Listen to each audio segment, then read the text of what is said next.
laga soo bilaabo markii nabiyullaahi yuusuf calayhi salaam loo iib keenay waddanka masar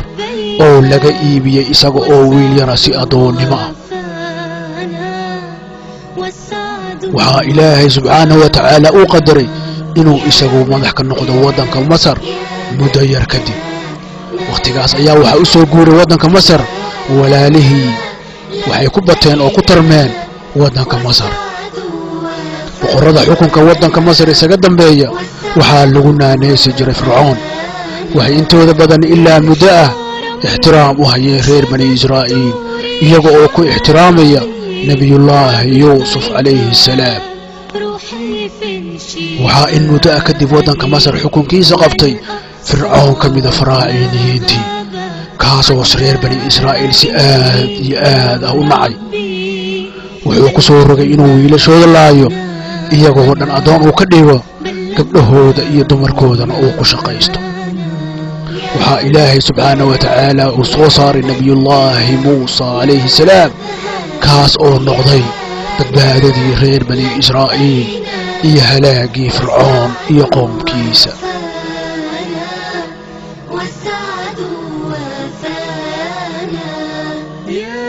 reer bani israa'iil way bateen oo aad ayay u bateen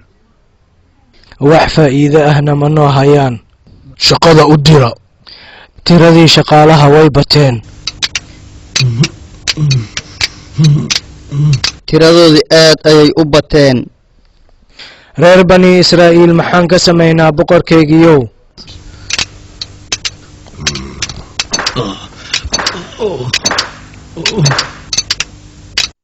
wakhti ku filan ma shaqeeyaan waxay shaqeeyaan subaxii ilaa galabtii wakhtiga ay shaqeeyaan u kordhiya mid kasta oo shaqayn karay shaqo ayaan u dirnay carruurta iyo dumarkana waxay ka shaqeeyaan meelo kale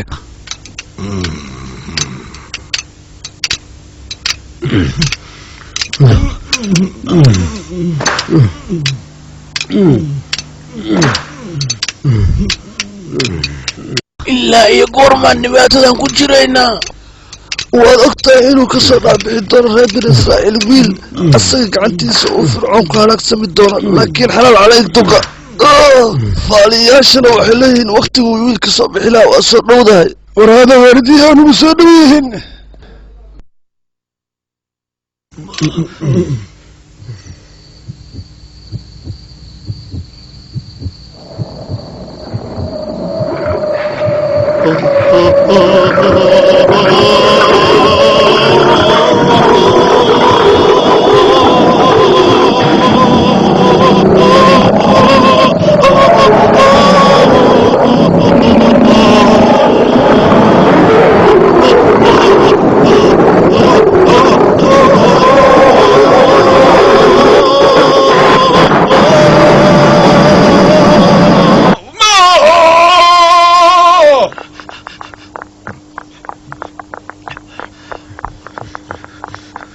iisoo urusha dadka wax sheega oo dhan kuwa wax faaliya kuwa riyooyinka fasira kulligood saaxiriintana ku soo dara soo urursha dadka wax sheega oo dhan kuwa wax faaliya kuwa riyooyinka fasira saaxiriintana ku soo dara haddaba dabkii aan riyada ku arkay ma wuxuu ahaa baad leedihiin wiil haa wiil reer bani israa'iila boqorkaygiyow oo halaageenna oo dhan ma isagaa sabab u noqonaya iyaga way ka badbaadayaan sida ay leeyihiin qofna igama badbaadin karo iyaga haa haddaba dila wiil kasta oo dhasho oo reer bani israa'iila waa yahay boqorow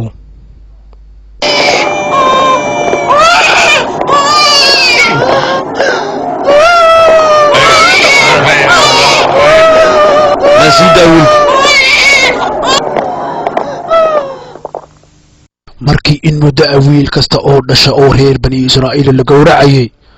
ayaa waxaa la waayay cid shaqaysa sababtoo ah wiilasha dhashana waa la gowracayay odayadii reer bani israa'iilna way sii duqoobayeen markaas ayay fircoon qoomkiisii fircoon u yimaadeen waxayna u sheegeen inaan cid shaqaysan lahaynin sababtoo ah wiilasha dhasha ee reer bani israa'iilna waa la gowracayaa odayadiina way sii duqoobayaan markaas ayuu fircoon wuxuu soo saaray amar in wiilasha dhasha sanad la daayo sanadka xigana la gowraco bani israa'iil odayaashu way ka duqoobeen oo ka dhimanayaan wiilashina waa ka gowracaysaa ee ayaa noo shaqaynaya aad bay u yaraadeen oo wax shaqayn kara ma jiraan wax shaqayn karaa ma jiraan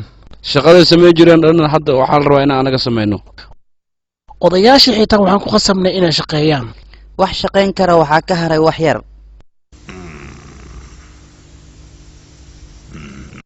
wiilasha sanad dhasha daaya sanadka xigana gowraca oo sanad dhaaf u wada boqorkaygiiyow maxaad caqli iyo xikmad badan tahay sidaa haddii la sameeyo ma yaraanayaan aadna uma badanayaan sidoo kale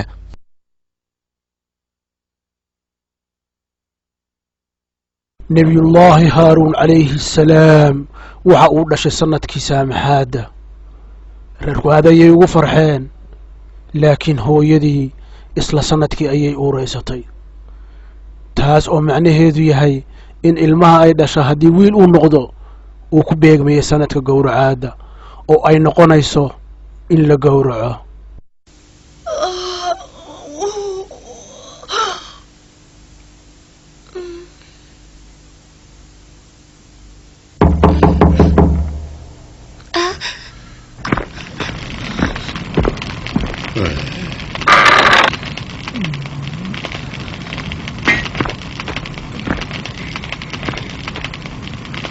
iska warrama soo dhawow eeg kani waa haaruune waa wiil yaroo wanaagsan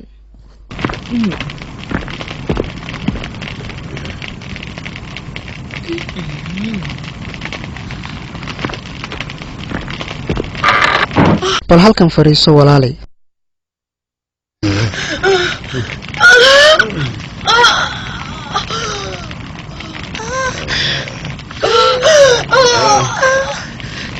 gabadhaydii aamus aamus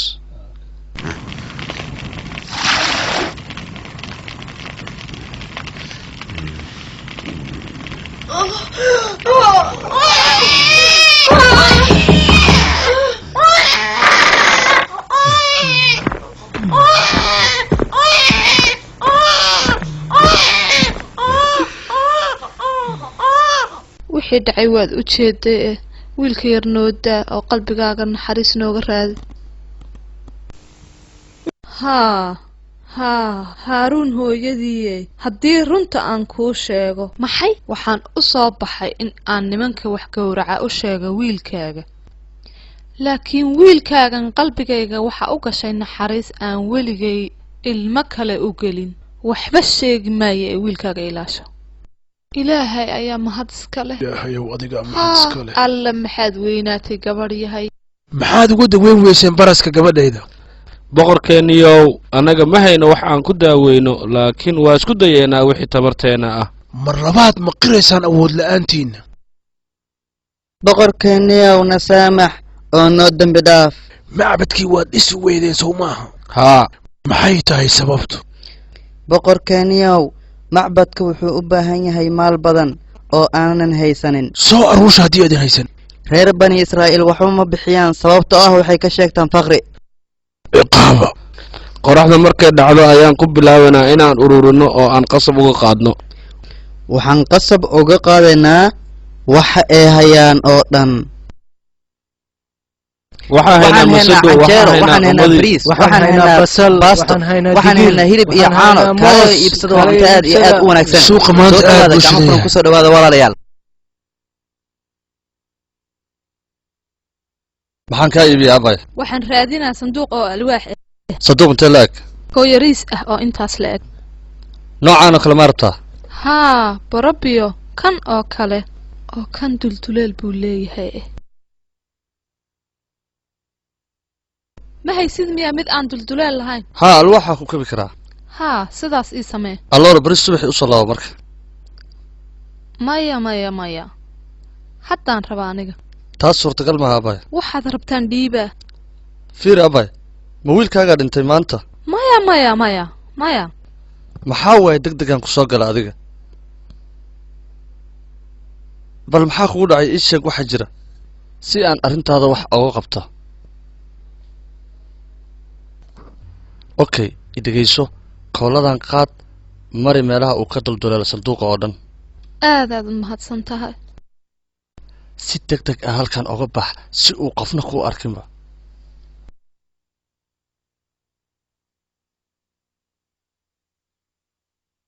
hooyo dhaqso, hooyo nimankii wiilasha gowracayaa jooga dhaqso.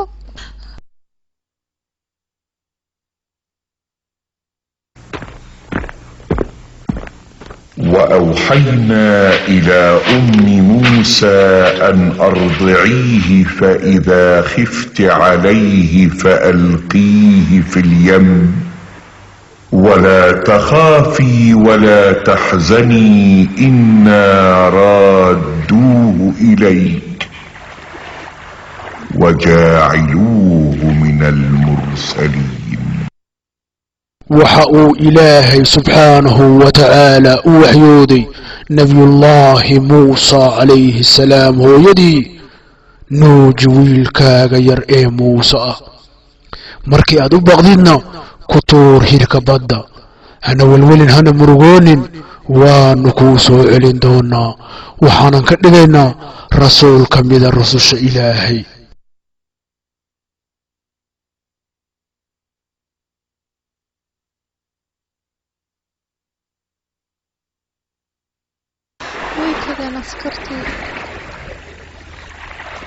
mee walaalkay hooyo hooyo mee walaalkay waxa uu ku jiraa sanduuqa hirka biyaha qaaday ha warwarin ilaahay ayaa inoo soo celinaya isagoo nabad qaba sidee aayar soco oo mar webiga dhinaciisa oo isha ku hay waayahay ishaan ku haynayaa laakiin isku day inaan cidi ku arag waayahay waa walaalkaa waxa sanduuqa ku jira marna ishaadiyay ka jeedsan markaad fursad heshidna ii soo sheeg.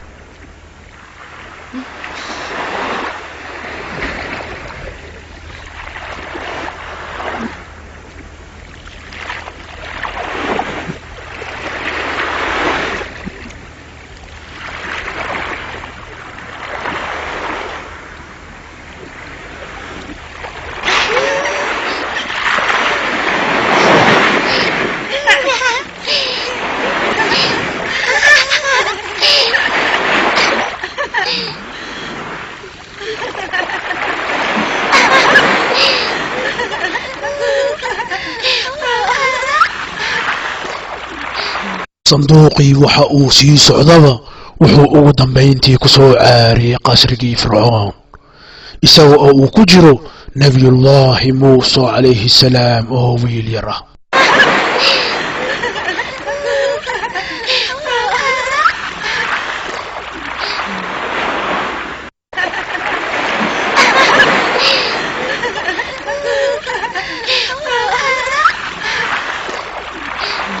eega waa maxay waxaasu bal keena halkan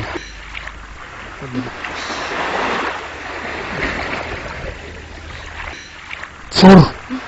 suga anaa isku dayay inaan fure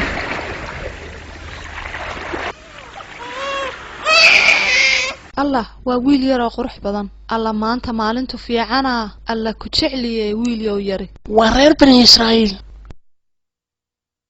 waa reer bani israa'iil boqorkaygiyo dila wiilkan yar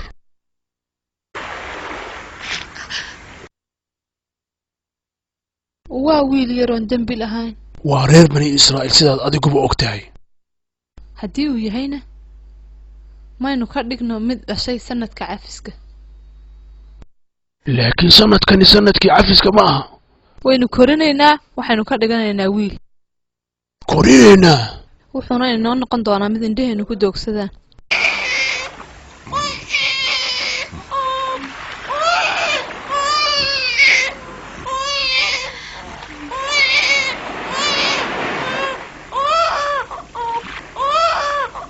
naag nuujise u raadiya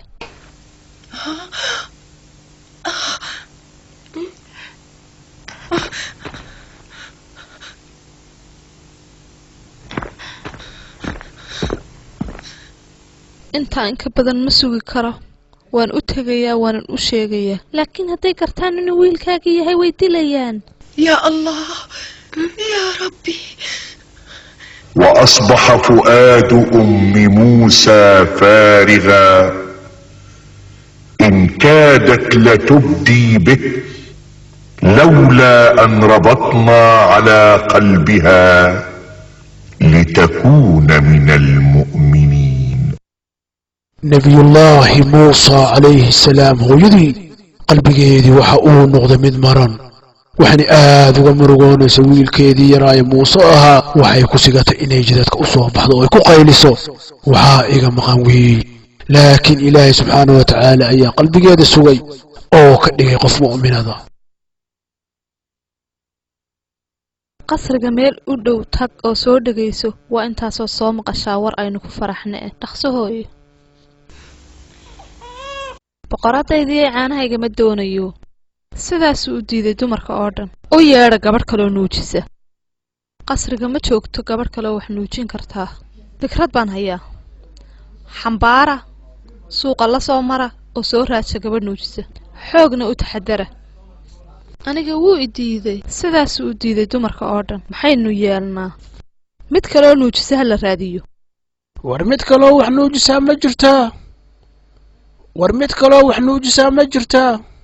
anigu ma idin tusaa qof idinka caawin karaa oo nuujin kara. kaalay gabar yahay miyaa taqaanaa wiilkan? aniga maya ma taqaanid? ma aqaan. mana tusi kartaa naagta aad sheegaysaa wax nuujinaysaa? haa haddaba dhaqso.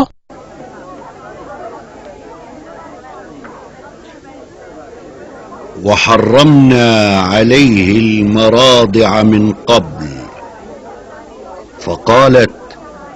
هل أدلكم على أهل بيت يكفلونه لكم وهم له ناصحون.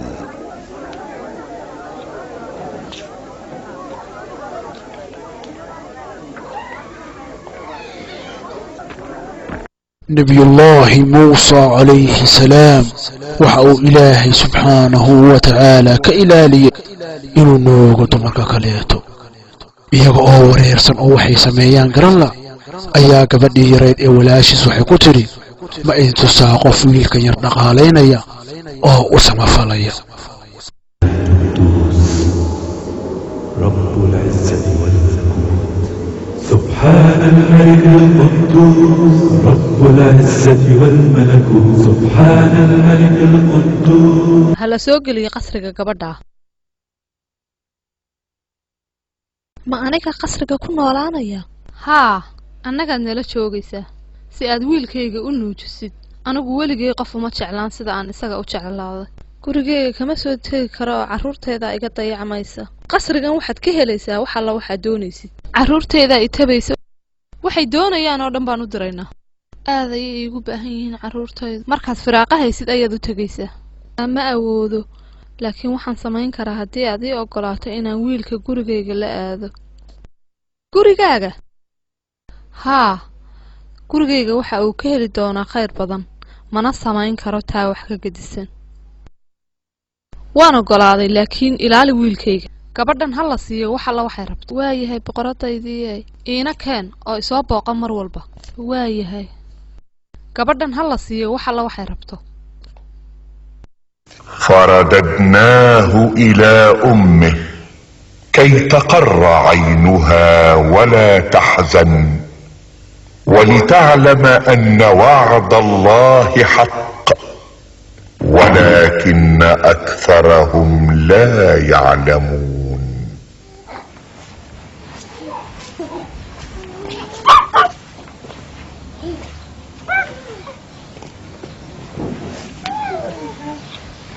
waxaa ilaahay subxaanahu wa tacaala u soo celiyey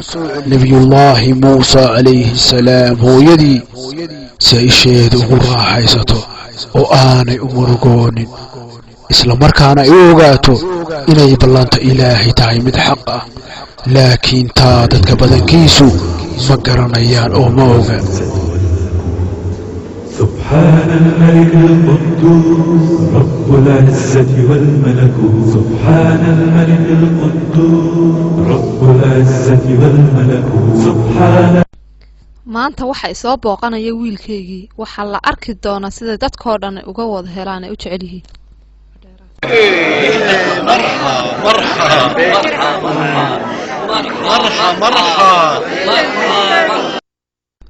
wiilkan aad baan u jecelahay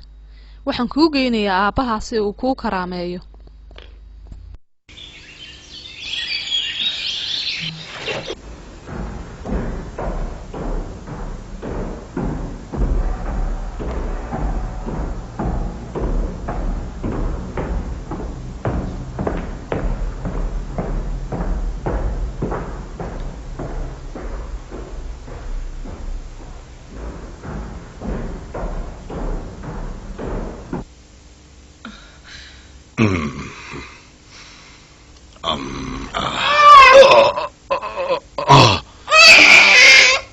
wiilkan yar hala dilo waa cadow boqorkaygii uu ma yaqaan waxa uu samaynayo u keen haddaba dhuxul yar oo dab ah iyo weel ay ku jiraan wax qurxoon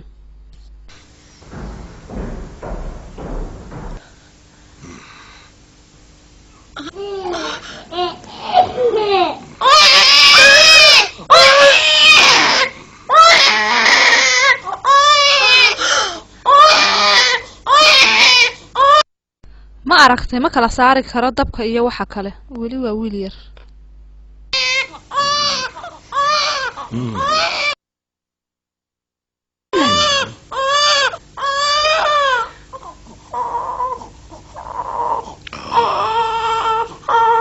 ilaahay baa mahad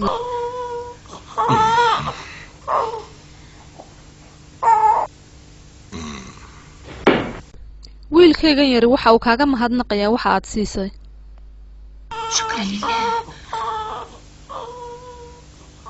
فالتقطه آل فرعون ليكون لهم عدوا وحزنا إن فرعون وهامان وجنودهما كانوا خاطئين وقالت امرأة فرعون قرة عين لي ولك لا تقتلوه عسى أن ينفعنا أو نتخذه ولدا وهم لا يشعرون وحاقات نبي الله موسى عليه السلام فرعون إيا دادكيسا إساقو النغندونو علئي والبهار فرعون إيا هامان إيا عيدا كيسوا